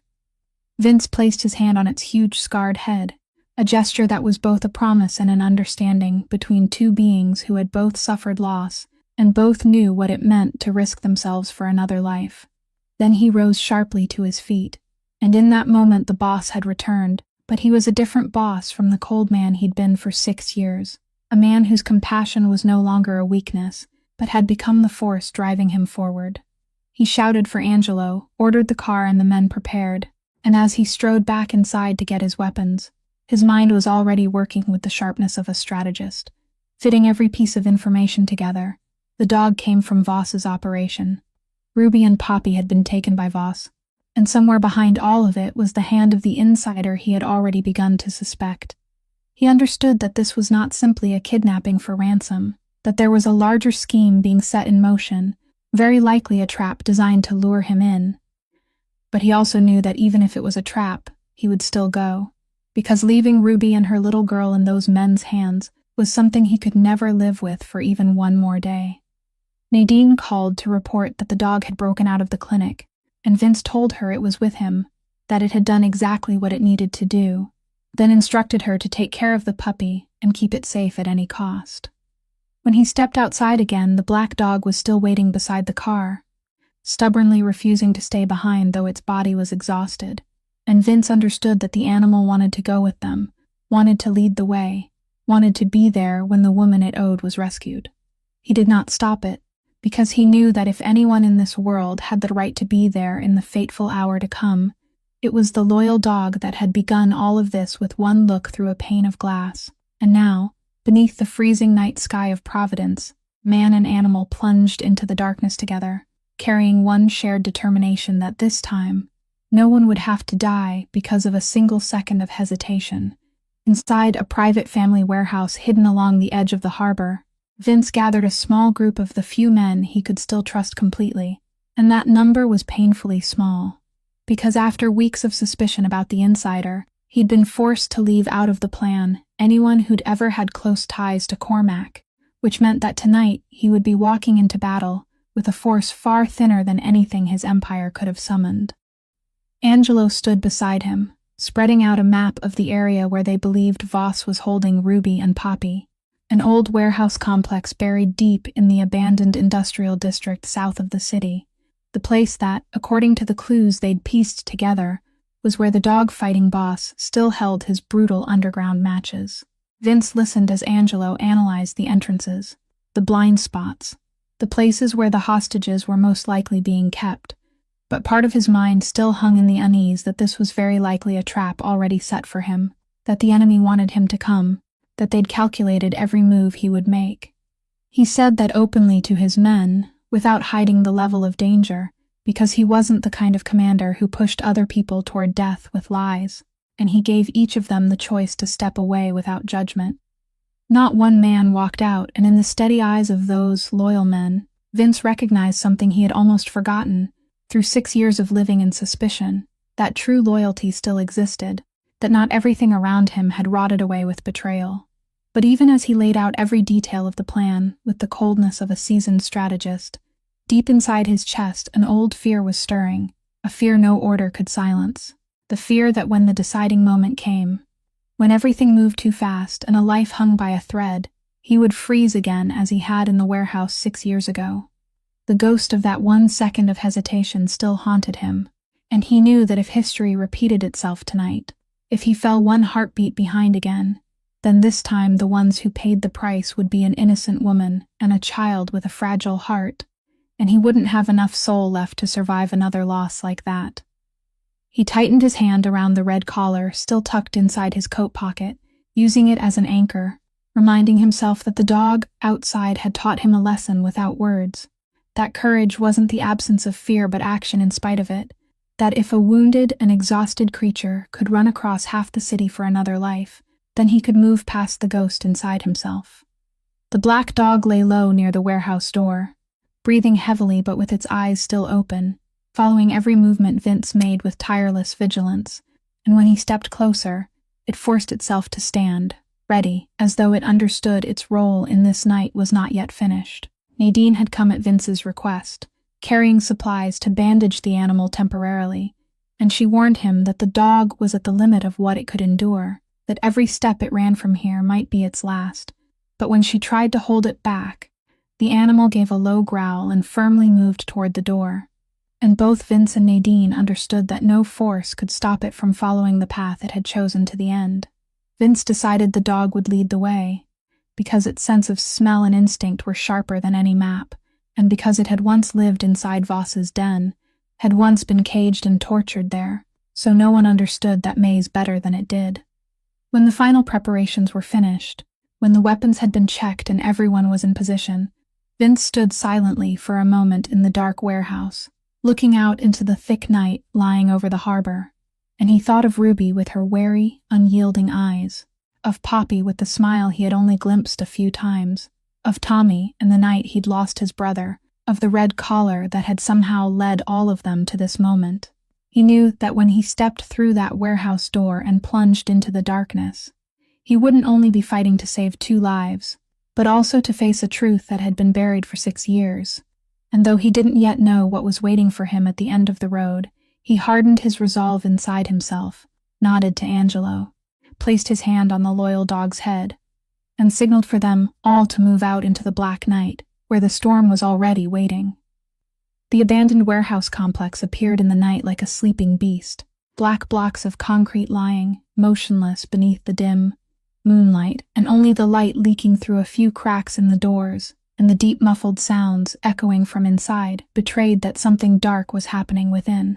The black dog led the way just as Vince had trusted it to do, slipping through shadowed passages it knew by heart from the days it had been imprisoned, guiding the group around to the back where the guard line was thinnest, and Vince signaled his men to move in absolute silence, because he knew surprise was the only advantage they had against a larger force. They reached the rear door, took down 2 guards quickly and soundlessly, and when Vince stepped inside, the sight before him made his blood boil. A fighting pit enclosed by blood-stained wooden boards, cramped iron cages holding wounded animals, and a crowd of people who had come here to wager on the suffering of living creatures, all of it exposing the cruelty upon which Voss had built his filthy empire. But Vince hadn't come here for the dogs or for the gamblers. He had come for 2 lives, and his eyes swept the space in search of them, until the black dog beside him suddenly stopped, lifted its nose, then pulled him toward a row of small rooms set apart in the far corner of the complex. He split his men up, sending Angelo and several others to create chaos around the fighting pit in order to scatter Voss's forces. Angelo moved with ruthless precision, leading the charge into the main arena and immediately pinning Garrett Voss to the ground before the corrupt ringmaster could even reach for his weapon, neutralizing the outer guards in a flash, while he and the dog moved quietly toward those rooms, his heart pounding with fear over what he might find. When the first gunshot rang out from Angelo's side and the whole complex fell into chaos, Vince used the opening, kicked in the door of the room the dog was clawing at, and in the dim light he saw Poppy, locked alone in a corner, curled up and trembling, her little face soaked with tears but still conscious, and the moment she saw the familiar black dog rush in, her eyes lit up through her terror. Vince knelt beside her, his voice softening in a way he hadn't expected himself to still be capable of, reassuring her that he was her mother's friend, that he had come to take both of them home. And though Poppy had never truly known him, the presence of the dog her mother had told her about, along with the unexpectedly warm voice of the strange man, made her allow him to lift her into his arms. But as he held the little girl and felt that small heart beating frighteningly out of rhythm beneath her thin chest, a new fear took hold of him, because he knew this terror and strain could be deadly for a child with a heart condition, and he had to get her out quickly. He asked Poppy where her mother was, and through her sobs, the child pointed toward another door at the end of the hallway, saying they had separated Mommy from her and taken her away. Vince handed Poppy to one of his men who had just reached them, ordered him to get the child safely outside at once, and have an ambulance waiting, then charged with the black dog toward the door at the end of the hallway, where he believed Ruby was being held. Around him, the fight had spread, gunshots, shouting, the pounding of feet in panic, Voss's men trying to regroup while Vince's men held them back, and in the middle of that storm of violence, Vince kept a cold focus, taking down only those who blocked his path and refusing to be pulled into a meaningless battle, because every passing second was another second Ruby might be in danger. The black dog fought beside him with the ferocity of an animal protecting its pack, stopping a man who had lunged at Vince from behind, and though its body was spent and its wound was bleeding again, it did not retreat, as if it knew that tonight was the night every debt had to be paid. When Vince kicked open the door at the end of the hallway, he saw Ruby tied to a chair, her lip bleeding from fighting back, but her eyes, when they found him, blazed not with the weakness of a victim, but with a fierce flash of hope mixed with horror, and she screamed a warning at him, but it was too late, because from the darkness of the room a voice spoke, a voice Vince recognized at once, and that made his whole world seem to freeze. A voice that didn't belong to Voss, but to the man he had trusted for nearly 15 years. And when that shadow stepped into the light with a gun, aimed straight ahead, Vince found himself facing Cormac Doyle. And he understood that the trap he had always suspected had now snapped shut. Cormac stood there with the gun aimed straight at Vince, a cold smile on the face that for nearly 15 years, Vince had believed belonged to his closest trusted brother. And in that moment, every scattered piece he had gathered over the past weeks suddenly locked into place and became a horrifying picture. He said, in the unhurried tone of a man who had waited far too long for this moment, that the red collar should have stayed beneath the ground forever, that if that damned dog hadn't dug it up, Vince could have lived out the rest of his life in the neat little torment Cormac had worked so hard to create for him. And then, one word at a time, Cormac laid bare the truth that had been buried for 6 years, the truth Vince had both feared and longed to know ever since the first crack appeared in his memory. That night in the warehouse had never been a simple ambush by the enemy. It had been a setup, and Cormac himself had been behind all of it. He said he had grown sick of forever standing in the shadow of the Falcone family, that he believed the empire should have belonged to him, and that to take it, he needed to remove not Vince, who was too strong and too feared to bring down directly, but Tommy, whose death would destroy Vince from within, turning the Iron Boss into a man gnawed hollow by guilt. Easier to manipulate, easier to control. He had secretly told the enemy the place and time of the meeting. He had arranged for Tommy to be there, and most importantly, the detail that made Vince's blood turn cold, he was the one who had pulled the trigger. The shot that killed Tommy that night had not come from the gun of an enemy in the darkness as Vince had always believed. It had come from another angle, from the very hand of the brother Tommy had trusted, and that vague feeling that the bullet had come from the wrong direction, the feeling Vince had pushed aside in the shock of that year, had turned out to be instinct, trying to tell him the truth from the very beginning. Cormac laughed when he saw Vince's face, savoring his pain, and went on to say that for 6 years Vince had blamed himself for a second of hesitation that had never mattered, that the moment he'd thought he had frozen and fallen too late had meant nothing at all, because Tommy had been marked to die that night, no matter how quickly Vince reacted, and the guilt that had shaped his entire self for 6 years was only a false sentence he had passed on himself, based on a story Cormac had built. The red collar, he admitted, had been his only mistake, because after killing Tommy he had taken it from the body as a secret trophy, keeping it locked inside an old junk box at one of Voss's facilities for 6 years. Cormac had forgotten that before his death, Tommy had bred their childhood dog's offspring, a bloodline Cormac later seized and sold off to Voss's brutal pits.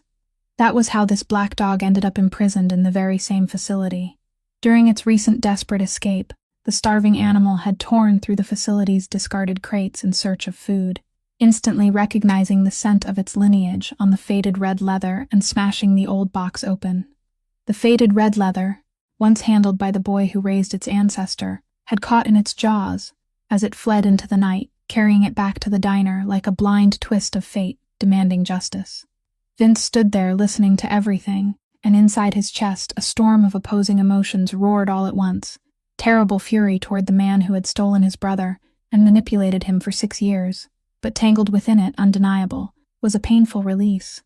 Because for the first time after all this time, he understood that Tommy's death wasn't his fault, that he hadn't frozen out of cowardice, that his hand hadn't been slower than fate, that he had only been another victim of the same betrayal that had killed his brother. The burden he had carried for 6 years, the guilt that had hollowed out his soul and turned him into a cold man, who didn't dare believe in goodness, was now being lifted from his shoulders by the triumphant confession of the very man who had placed it there. And inside that release was a pain even deeper than the old one, because knowing his brother had died because of betrayal, and not chance made the loss many times more brutal. Cormac raised the gun higher and said everything would end here now, that Vince, the woman, and the dog would all disappear tonight, and the story would be told that the Falcone boss had died in a reckless raid on an enemy's den, clearing the path for Cormac to step into the position he believed was his. But as his finger tightened on the trigger, Cormac made the very mistake every overconfident traitor made. He was so busy, savoring victory, that he forgot there was another living creature in the room. A creature that had quietly gathered the last of its strength. A creature carrying in its blood a loyalty passed down through generations. And the black dog's eyes were now locked on the man, aiming a gun at the people it had sworn to protect. Time seemed to slow into separate fragments as Cormac's finger tightened on the trigger, and in that fateful instant Vince felt the old ghost rise inside his chest. The fear that he would freeze again the way he had in the warehouse 6 years earlier, that history was about to repeat itself, and once more he would be one heartbeat slower than death. His entire life since the night he lost Tommy had been shaped by the obsession with this exact moment, and now it was coming for him, bare and merciless, a life he treasured hanging by a thread again, while his hand seemed too slow for the will screaming inside him. But this time, he wasn't the one who broke that moment, because before his will could turn into action, the black dog moved. With the last bit of strength left in its exhausted and wounded body, the animal launched itself with a leap it shouldn't have had the strength to make, pouring everything that remained of its life into one single act, and it threw itself straight between Cormac's gun barrel and the people it had sworn to protect at the very instant the shot cracked through the cramped room. The bullet meant for Vince buried itself in the dog's body, and it fell onto the concrete floor with a cry of pain that made Ruby's heart feel as though it had shattered inside her chest. A cry both Vince and Ruby would hear echoing in their minds for a long time afterward. But that very instant of sacrifice created the opening Vince needed, the half-second that tonight, unlike 6 years ago, he didn't let pass uselessly. He didn't freeze. He didn't hesitate. His whole being exploded into action as he lunged forward and took Cormac down before the man could pull the trigger a second time, knocking the gun from his hand and pinning him to the floor with all the strength of a man who had just been freed from 6 years of guilt and had just watched a loyal life fall because of him. At the same time, Angelo burst into the room with the rest of the men,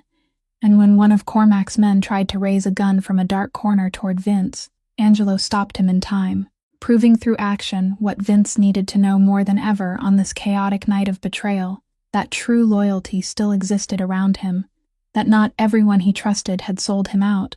and that the young bodyguard who had quietly investigated alongside him through all these weeks was a man into whose hands he could place his life without regret. The battle around them quickly turned once the leader had been subdued, and Voss's men lost heart and scattered, many of them throwing down their weapons and fleeing into the night, when they realized the tide had shifted. But Vince could barely pay attention to any of that anymore, because the moment Cormac was tied down and made harmless, he let him go and dropped to his knees beside the black dog lying weakly in a pool of its own blood. Ruby, once Angelo had cut her bonds, staggered forward and knelt on the other side of the animal, and the two of them bent over the life that had saved them, tears rolling down both their faces without restraint. The dog lifted its head with painful effort, its sorrowful eyes searching Vince's face before moving to Ruby's, and in those eyes there was no fear or blame, only a strange peace, as though it understood that it had completed the thing it had come into this world to do, as though after all the years of being tortured and cast aside in the darkness, it had finally found a reason worthy of giving everything. Vince placed his trembling hand on the animal's huge scarred head, and this time it wasn't a gesture of promise, but a plea from the deepest part of him. He told it, his voice breaking in a way no one had ever heard from the Falcone boss, that it wasn't allowed to die, that it had saved him, and now it was his turn to save it, that he wouldn't lose another loyal life in his lifetime. He shouted for Nadine, who, according to the plan, was still waiting nearby, and ordered the dog taken to surgery at once no matter the cost. And as careful arms lifted the animal, its eyes still didn't leave the two people kneeling beside it, clinging to life by the very reason it had just found. Ruby threw her arms around Vince in that chaotic moment, not as a victim clinging to her rescuer, but as two people who had just walked through hell together and witnessed an act of love so pure that it lit up even the thick darkness around them. And in that embrace, with the sound of ambulance sirens already beginning to wail in the distance where Poppy was being cared for, Vince felt something he'd thought he'd lost forever, in the warehouse 6 years earlier. Hope, fragile but real, that tonight the story wouldn't end with another grave, but with a second chance for all the living beings who had endured far too much pain, and that perhaps, After all these years spent in darkness, he too deserved such a chance. After the black dog had been rushed into emergency care, and Ruby and Poppy were being looked after by his men, Vince returned to the room where Cormac was still bound, and in that moment, as he stood looking down at the man who had stolen his brother from him and manipulated his entire life for 6 years, a dark fury surged through him with such force that it nearly drowned out every trace of reason. Cormac's gun was now in his hand, loaded, and no one in this room would have stopped him or condemned him if he pulled the trigger, because in their world, this was the ending a traitor deserved. This was justice according to the unwritten law he had lived by his entire life. Cormac looked up at him, and in his eyes there was no plea for mercy, only resignation mixed with contempt, as though he had already calculated this death, as though he believed the man he had spent 6 years turning into a cold machine would surely pull the trigger without hesitation. And it was that look, Cormac's certainty that Vince would kill him in blind rage, that made the hand gripping the gun go still. Because Vince suddenly understood something profound in that moment, that if he pulled the trigger now, if he let fury control him, and killed a man who had already been subdued and made harmless, then he would only become exactly the person Cormac had shaped him to be, a creature of darkness no longer able to tell the difference between justice and revenge. And if that happened, then even in death Cormac would still win, would still claim the final victory by dragging Vince down to his own level. He thought of the black dog lying on the operating table, the animal that had taught him that true strength didn't lie in never hesitating, but in knowing when hesitation was right, in knowing how to stop at the exact moment compassion needed to speak. For 6 years, he had blamed himself for 1 second of hesitation in the warehouse, had believed hesitation was a fatal weakness that had to be destroyed. But now he realized that this pause, this stopping before killing a man who could no longer fight back, wasn't weakness at all. It was the very thing that separated him from men like Cormac and Voss. It was the last piece of humanity he hadn't yet lost. Slowly, he lowered the gun, and he watched the contempt in Cormac's eyes turn into confusion, then into a fear even greater than the fear of death, because the man understood that Vince had chosen a road he hadn't foreseen, a road that robbed him of the tragic, heroic ending he had imagined, and instead forced him to face the consequences while still alive. Vince told him, his voice cold but no longer wild with rage, that death would be too easy and too merciful for him, that he would have to live to answer for what he had done, and that Vince would hand him over to people who could make him accountable in a way a bullet never could. He had prepared for this, because during the days of quiet investigation with Angelo, he had silently gathered enough evidence about Voss's operation, about the filthy transactions, about the connections that authorities could not afford to ignore, and now he used those very things to build an ending that did not spill more meaningless blood. Voss's dog-fighting ring was exposed. The boss and his men were arrested that night. The tortured animals were freed, and the evidence Vince carefully brought into the light was enough to make certain that neither Voss nor Cormac would ever see freedom again. He did not carry out the justice of the darkness with his own hands the way his old self surely would have done, but chose a harder path that allowed him to keep his soul. And in that choice there was a kind of growth that 6 years of suffering had not been able to give him, but that a loyal dog and a stubborn woman had. When he stepped out of the warehouse complex just as dawn began to break, leaving behind the wail of sirens as the authorities poured in, he felt a strange relief inside his chest, not joy, because the loss of 6 years could not be erased, but something close to peace, the feeling of a man who had just set down a burden that had pressed on his shoulders far too long, and, for the first time in all that time, could stand upright and breathe. He knew the road ahead was still long, that the wound inside him would not heal at once, that his empire now needed to be rebuilt from the ashes of betrayal. But for the first time he faced the future not with fear or numbness, but with something he had thought he had lost forever in that warehouse years ago, the ability to choose what kind of man he wanted to become, and he had chosen not to let the tragedy of the past define the rest of his life. Before leaving, he looked at Cormac one last time without saying a word, because the silence of a man who had chosen humanity over revenge was the heaviest answer of all for the man who had tried to turn him into a monster. Angelo stepped up beside him, and in the young bodyguard's eyes there was a new respect. Not the fear a subordinate usually gave a boss, but the admiration reserved for a man who had just proven that the greatest power did not lie in the ability to take a life, but in the ability to hold back from doing it when the whole world was certain he would. The black dog survived, though that night it had come so close to death that Nadine had to spend many hours at the operating table, pulling it back from death's hands. And when she finally came out to say it would make it through, Vince stood silently outside the surgery room for a long time. A man who had once made all of Providence afraid, now trembling, because one animal would live. But that survival wasn't complete in the way fairy tales like to promise, because the bullet and the layers of old injuries left still more scars on the dog's body. One of its hind legs walked with a slight limp from then on, and on certain nights when the weather turned, it still whimpered softly from the dull ache in its old wound. It didn't become a healthy and carefree animal.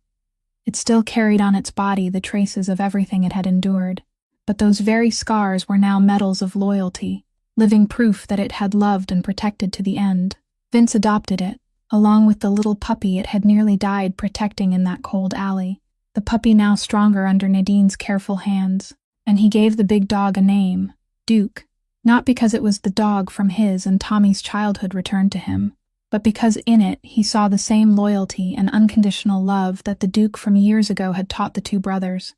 a thread tying the lost past to a present that was slowly being mended. He brought both dogs back to the mansion on the hill, and the house that had once been as cold as an empty fortress began to fill with the sounds of life. The clicking of claws on hardwood floors, the heavy breathing of the enormous animal lying beside the fireplace. Small things Vince had never imagined could have such power to heal. Poppy underwent heart surgery soon after that fateful night, and this time Vince no longer had to hide his name, because Ruby had come to understand that some gifts were not meant to buy someone or diminish the receiver's dignity, but simply came from a heart that had learned how to love again. The surgery was successful, and when Ruby saw her daughter's lips turn rosy for the first time, instead of the faint blue shade that had haunted her for so many years, she cried, not the tears of despair she knew too well, but tears of a joy she had almost forgotten how to feel. But even in that happiness, Ruby kept the stubborn dignity that had shaped who she was. She didn't allow herself to become the woman rescued and sheltered by a wealthy boss. She went back to work at the Copper Kettle as soon as Poppy was strong enough, firmly paid her own rent with her own wages, and when Vince offered to take care of everything for the two of them, she gently but decisively refused, explaining that she was grateful to him beyond anything words could express, but she needed to remain herself, needed to know she could still stand on her own 2 feet, because that was the one thing that had kept her from collapsing through all those hard years. And Vince, who had once believed every problem could be solved with money and power, now respected that choice, even cherished her more because of it, because he understood that this very unyielding independence was what had drawn him to her from the beginning. The relationship blossomed slowly and carefully, like two people life had wounded learning by touch how to trust again, with no rushed vows and no perfect romantic ending, only mornings when he stopped by the diner for coffee and conversation with her, afternoons when he took Poppy walking with the 2 dogs, ordinary moments they both treasured, precisely because they understood the price of losing them. Neither Vince nor Ruby was fully healed after everything they had been through. He still had nights when he woke with images of Tommy, and now even Cormac in his mind still had to learn how to live with the bitter truth that his brother had died because of betrayal. And she still carried the guardedness of the years she had spent afraid, still had moments when the instinct to protect herself rose up and made her step back. They didn't heal each other by some miracle, because people don't work that way, but they gave each other something more precious, the patience to carry their scars together, the understanding of 2 people who knew that love wasn't erasing the past, but continuing forward together in spite of it. The black dog lay between them on those afternoons, its huge scarred head resting on Poppy's leg, its sorrowful eyes now touched by a peace that a lifetime of cruelty had never let it know. And every time Vince looked at it, he was reminded that even the most wounded living beings, those the world had cast aside and called worthless, could still love, could still be loyal, could still find a home, and perhaps the same was true of him as well. As for May, who had quietly witnessed everything from behind her coffee counter, She only smiled when she saw the man who had once sat alone by the corner window now walk into the diner with a child holding his hand and 2 dogs following behind, because she had lived long enough to know that sometimes the most beautiful new life sprouted from the very ground that had once been torn open by sorrow.